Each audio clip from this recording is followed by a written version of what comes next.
E.M. Bounds once said that the church is often looking for novel methods, but God is looking for deeper people.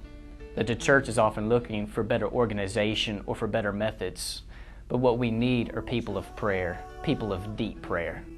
In 1 Peter chapter 2, Peter refers to Christ followers. He refers to believers in Jesus as a royal priesthood, and again, as a holy priesthood.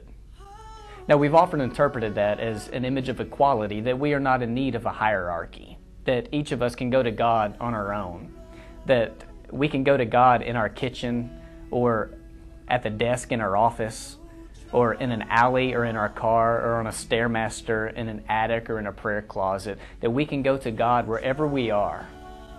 Now, Peter isn't doing away with the priestly ministry. If anything, he's elevating it. He is broadening what it means to be a priesthood.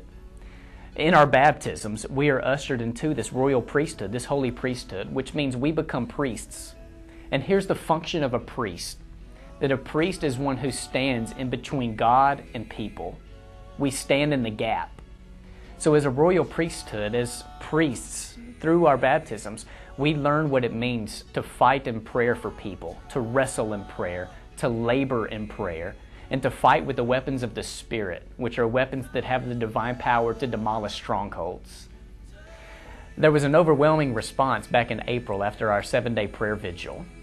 And the response was people were coming up to me saying, "Josh, we need to do that more often," or "We need to do that all the time." It's been a few months since then, but today we are dedicating a room in our church that will be designated for prayer. We have classrooms that are full on Sunday mornings and Wednesday nights.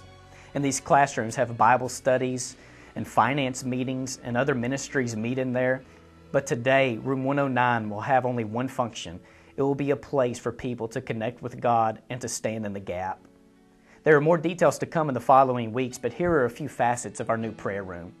There is a box in the prayer room, and this is a place for you to drop prayer requests. These requests might be for physical healing or spiritual healing, and they might be for you or a family member or a friend of a friend. We prefer for you to leave a name on it, but you can leave it anonymous. We want you to drop in prayer requests with confidence that there will be people during the week who will pray over you. Another facet of the prayer room is that we hope to have around 6 24-hour prayer vigils throughout the year, where every couple of months we will call people to join in continuous prayer as we go to God with intentionality and with purpose. This is biblical, and as we found back in April, this is powerful. Another component of our prayer room is that our shepherds will be stationed in there every Sunday morning to receive people for prayer. During our worship service, our shepherds are up front or in the back to receive people, but this will provide more time for intimacy and for prayer. And we also want to leave it open this morning, open for you and open for God, that there may be other ways that God is calling us to use this room. In 2009, I've seen us come together as a church to pray big prayers, to pray dangerous prayers, prayers that get us involved in God's business. And today, we want God to multiply that. We want Him to make us seekers. We want Him to take us deeper. And we want God to teach us how to pray.